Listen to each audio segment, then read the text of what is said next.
Hello and welcome to another reading of the Táin Cooley with myself, Lora O'Brien. As ever, we are reading from the Joseph Dunn version of the Táin. Just going to share my screen here.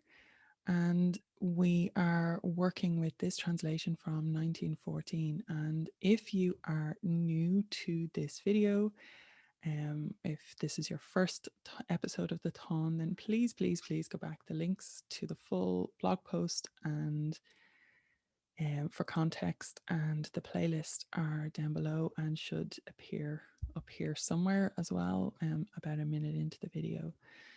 So you can check out the full playlist and go back because there's hours worth of content and it's a good story. So you're jumping in the middle, or actually very near the end, really, at this point. But we are on episode 27 now of the Battle of Garech. And it's not very long, so we're going to go through the whole thing now today. Thereupon arose all the men of Ulster at the one time in the train of their king, and at the word of their prince, and to prepare for the uprising in response to the call of Laeg, son of Ringavar. And in this wise they arose, stark naked, all of them, only their weapons in their hands. Each one whose tent door looked to the east, through the tent westwards he went, for that he deemed it too long to go round about it. So they cut their way out of their tents rather than go out the okay, Ulstermen, you do you. How arise the Ulstermen now to the battle, Laeg, my master? Asked Cuchulainn. Manfully they rise, said Laeg, stark naked, all of them. Every man whose tent door faces the east, through the tent westward he goes, for he deems it too long to go round about it.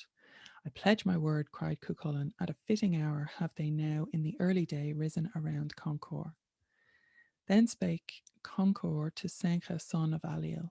Come, O Seneca, my master, said Concord. Stay the men of Ulster, and let them not go to battle till there come the strength of a good omen and favourable portent, till the sun mounts to the roof tree of heaven, and sunshine fills the glens, and lowlands, and hills, and watchtowers of Erin. They tarried there till the strength of a good omen came and a favourable portent. I mean, they would have had time to go out of their tents the right way, really. Till sunshine filled the glens and slopes and heights and watchtowers of the province. Come, O Seneca, my master, said Concord, rouse the men of Ulster to battle, for it is time for them to proceed thither. Seneca roused the men of Ulster to battle, and he spake these words. Now shall Macha's kings arise, large-hearted folk. Weapons let them shatter, let them fight the battle, let them plough the earth in anger, let them strike on shields. Wearied all the hands, herds loud bellowing, steadfast the resistance, furious the retainers. Battle lines shall prostrate fall, neath the feet of others. Prince and lord prepare for battle, perish shall their race. Manful contest there shall be, their foes they lie in wait for the slay.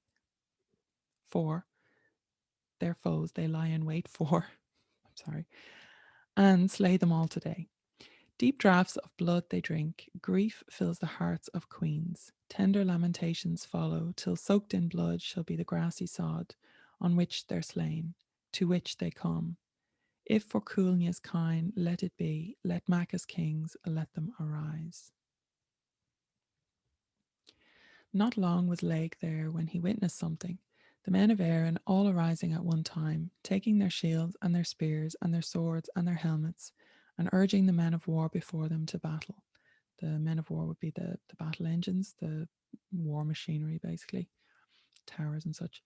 The men of Erin, every single man of them, fell to smite and to batter, to cut and to hew, to slay and to destroy the others for a long space and while. Thereupon Cuchulainn asked of his charioteer, of Laeg, son of Ringavar, at the time that a bright cloud came over the sun, look for us. How fight the Ulstermen the battle now, O my master Laeg? Like men they fight, Laeg answered. Should I mount my chariot and in Conall Cernach, the victorious charioteer, his chariot, and should we go in two chariots from one wing to the other, on the points of the weapons, neither hoof nor wheel nor axle-tree nor chariot pole would touch the ground for the denseness and closeness and firmness with which their arms are held in the hands of the men-at-arms at this time. Maybe Yeah, men-at-arms rather than men of war. I was confusing myself there. Alas that I am not yet strong enough to be amongst them now, cried Cuchulainn. For, were I able, my breach would be manifest there today like that of another, spake Cuchulainn. But this avow, O Cuchuk, said Laig, 'tis no reproach to thy valour. 'Tis no disgrace to thine honour. Thou hast wrought great deeds before now, and thou wilt work great deeds hereafter. Then began the men of Erin to smite and to batter, to cut and to hew, to slay and to destroy the others for a long space and while. Next came to them the 9 chariot fighters of the champions from Norseland, and the 3 foot warriors along with them, and no swifter were the 9 chariot men than the 3 men on foot.